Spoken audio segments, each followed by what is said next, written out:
Well, hello. If you are viewing this video, that means that you have embarked upon your CAE credentialing journey. I want to say hats off to you and kudos.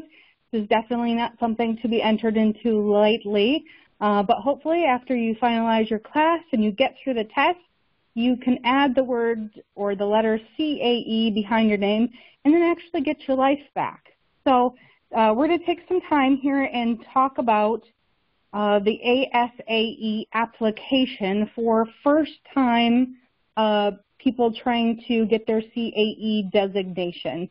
This honestly gives people the most heartburn. So if you have registered for the class, I suggest that you start working on your application right away. One thing that I try to advise people on is that you're not working on your CAE application anytime during when the classes start. There's a ton of reading with the classes. There's a lot of stuff happening, and you don't need the extra hassle, worry, or commitment to the ASAE application during that time. So start early, and let's get it done. I'm going to kind of walk you through some tips, tricks, suggestions, and just some advice. ASAE just this semester, we'll call it, has moved to an online application system. So for those of you who are just not quite familiar with it, I suggest that you start by just Googling, I don't know if you guys can see this at the top, Googling ASAE CAE. And then it kind of Google will pull up this page and really take some time to read these web pages. They are very detailed, they are very specific. So basically any question about what qualifies, what doesn't qualify, how many years do I need to be in an association industry, does it take for me to qualify, all of those would be under these eligibility requirements that you have here. So there's a lot of information, a lot of extra links. Make sure you take the time and go through this. Also know that ASAE does not make exceptions generally, right? So if the criteria for taking the exam is that you must have, 5 years experience in the association industry or 1 year experience if you are an executive director, they don't make exceptions to those. I had one person who was really upset with me because they had wanted to take the spring exam. However, they were 1 month shy of having their 5 years in the association industry, and they really felt that there should have been an exception made for them. So for those of us who have the CAE designation and for those who are seeking the CAE designation, I think that we should be really happy with ASAE that they're not making exceptions to those standards. I know it can be kind of a pain for some of those people who are right on the cusp. However, I'm glad that they uphold those standards. Another thing to mention here is that MSAE and ASAE, we do not have agreements between each other. So we are not a federation per se. We don't share dues money. We don't share information, that kind of stuff. MSAE has no influence on ASAE and your applications. So I've also had people upset because, well, can't you just get ASAE to make an exception for me this time? We do not have any influence, despite what you may think, so we'll make sure that you understand that right off the bat. So when it comes to the CAE application itself, you must have, you must be currently employed and qualified as a qualifying organization within the last 5 years or 1 year if you're an executive director. This link takes you to the CAE application. So in order to get there, you have to either create an account or put in your member information if you are already a member. I'm going to log in as myself just so that you guys get the opportunity to see what this online registration application system looks like.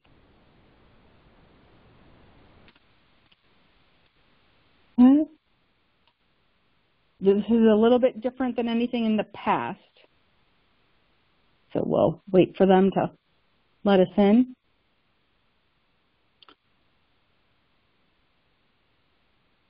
So you'll notice that it kind of will start an application for you right away.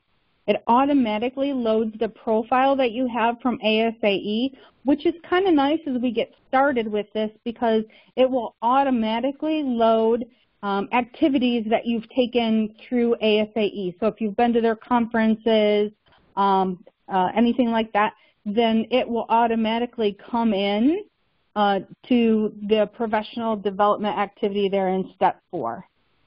So this will start to go through the process of asking questions and who you are and that kind of stuff, and then you can start the application.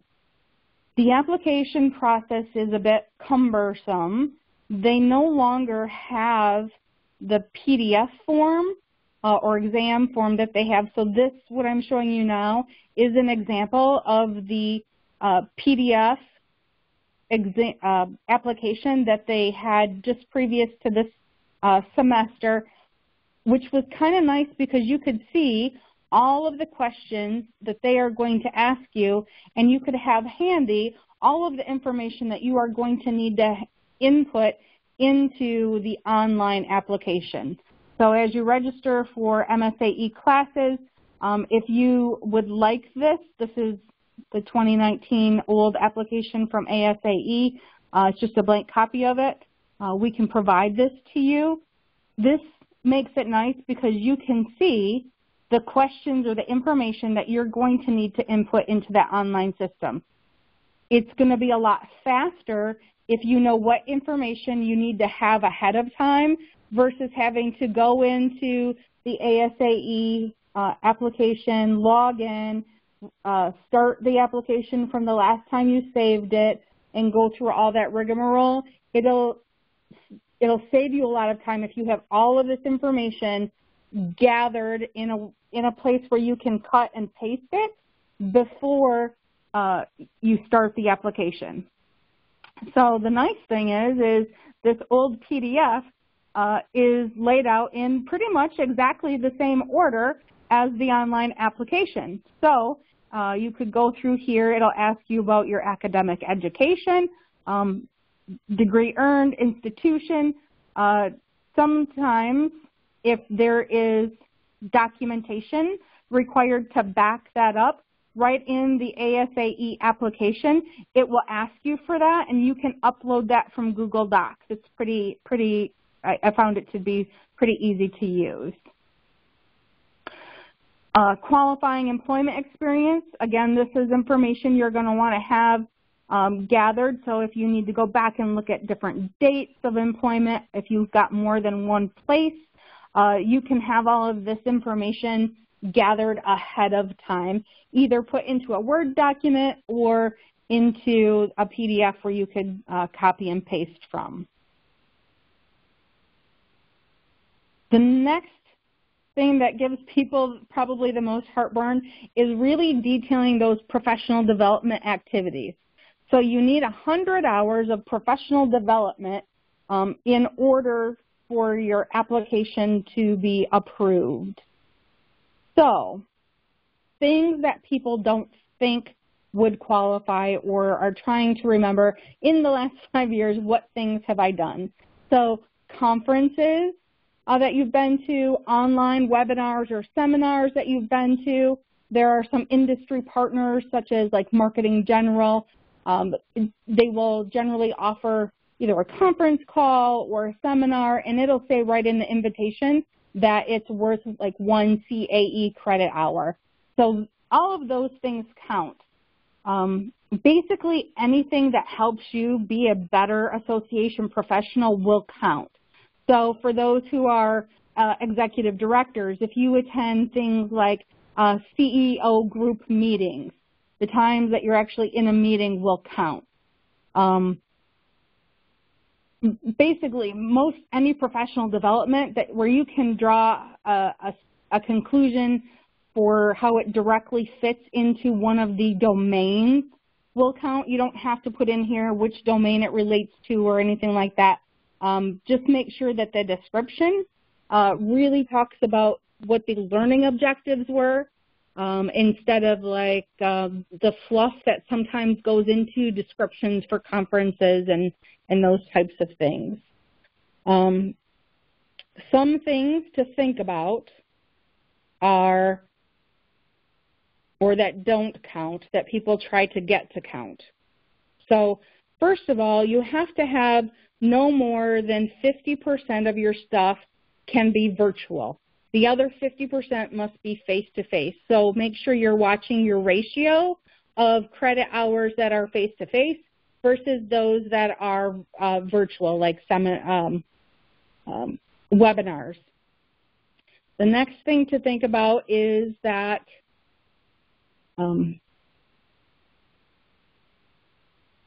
let's say your company has gotten a new piece of software. Let's, for example, use a new LMS program. Whatever company your LMS program is through will provide training for how to use it within your organization. That does not count.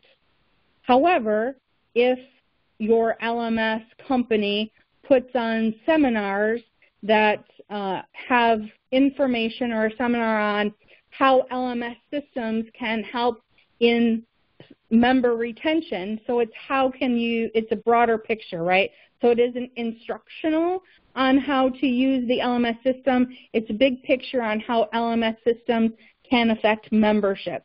So it really helps you to gain concepts and not instructional pieces. So those instructional pieces will not count. However, the big overarching association knowledge training would count. We're always available here at MSAE as well if you've got specific questions about those.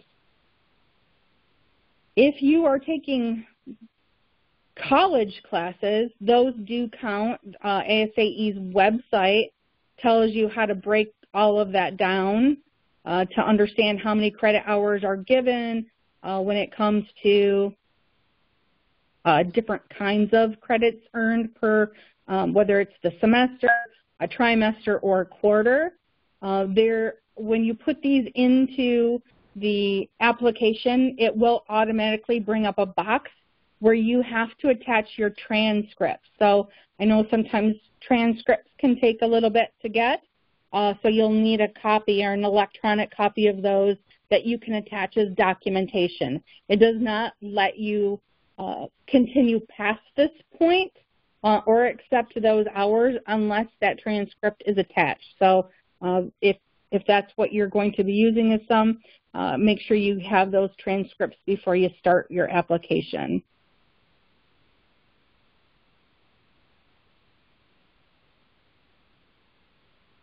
So they are pretty specific as to what is not eligible to earn CAE credits.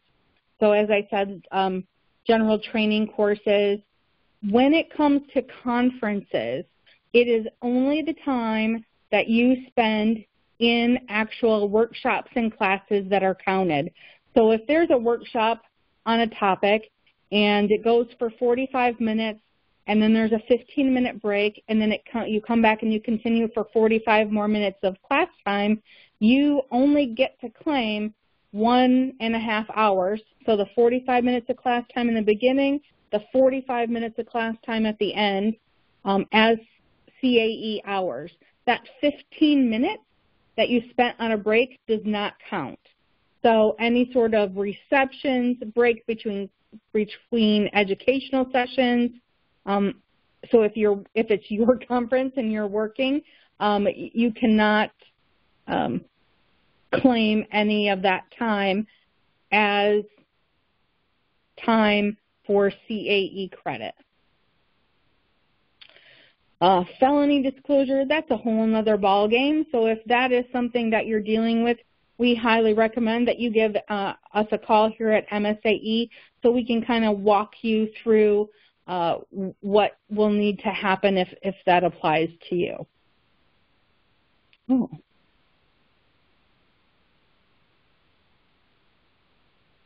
Yeah, that's what I thought. So even though it says view an application, I've not really I've not found a PDF of the application on the website. But like I said, when you register for one of our classes, if you need it, we will definitely send it to you so that you have that as a resource to start with.